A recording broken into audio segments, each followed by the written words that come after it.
Question है analogy का। यहाँ पर प्रश्न में तीन संख्याओं का समूह दिया हुआ है। तो हमें यहाँ पर ये देखना है सबसे पहले तो कि यहाँ पर ये जो तीन संख्याएं समूह में दी हुई है, इन तीनों संख्याओं में क्या पैटर्न लग रहा है, किस संबंध के आधार पर यहाँ पर ये तीनों संख्याएं लिखी हुई है। जिस पैटर्न से यहाँ पर ये तीनों संख्याएं लिखी होगी ना, ऐसा ही समूह हमें दिए गए ऑप्शन में से ढूंढना है कि ऐसा कौन सा समूह है जो क्वेश्चन में दिए गए समूह के समान ही पैटर्न रखता है, उसमें भी वही पैटर्न लगना चाहिए जो यहाँ पर क्वेश्चन में दिए गए समूह में लगेगा।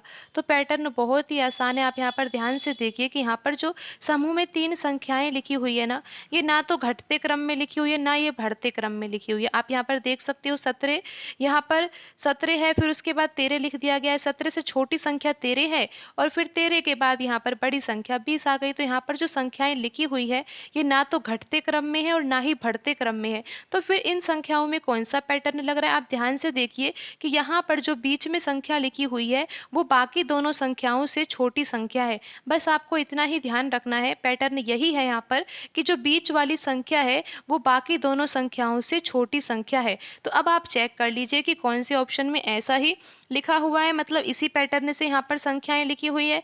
तो आप देखिए कि जो ऑप्शन ए में तीनों संख्याएं लिखी हुई है, ये तीनों संख्याएं बढ़ते क्रम में लिखी हुई है, यानी कि पहले छोटी संख्या 8, उससे बड़ी संख्या 12 और फिर सबसे बड़ी संख्या यहाँ पर 19 है।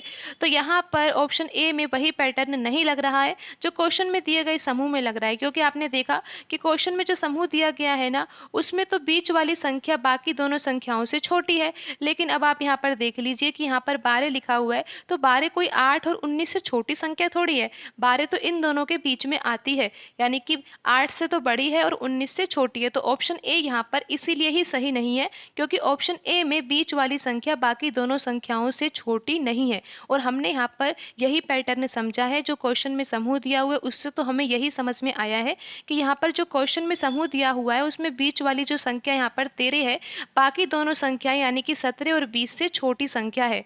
अब आप देखिए कि जो ऑप्शन बी में समूह दिया हुआ है संख्याओं का, उसमें क्या है, 11 है, 9 है, 30 है। तो आप यहाँ पर देख ही सकते हो कि यहाँ पर तो वही पैटर्न लग रहा है कि यहाँ पर जो बीच वाली संख्या है, ऑप्शन बी में जो समूह लिखा हुआ है उसमें बीच वाली संख्या क्या है, 9 है। और 9 जो है वो बाकी दोनों संख्याओं से छोटी है।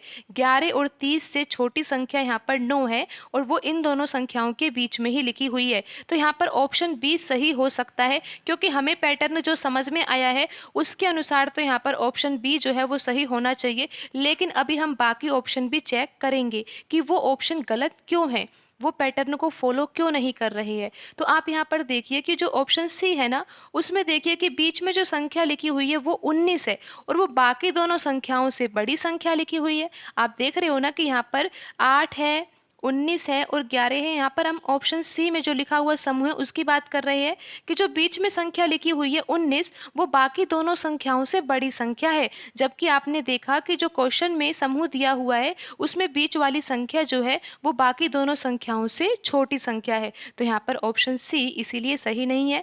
ऑप्शन डी भी आप देख सकते हो कि बीच वाली संख्या जो है वो बाकी दोनों संख्या से बड़ी संख्या है, जबकि पैटर्न के अनुसार बीच वाली संख्या बाकी दोनों संख्याओं से छोटी होनी चाहिए। तो ऑप्शन बी यहाँ पर सही होगा, जिसमें बीच वाली संख्या 9 है और बाकी संख्या 11 और 30 से छोटी संख्या है। तो यहाँ पर ऑप्शन बी सही होगा।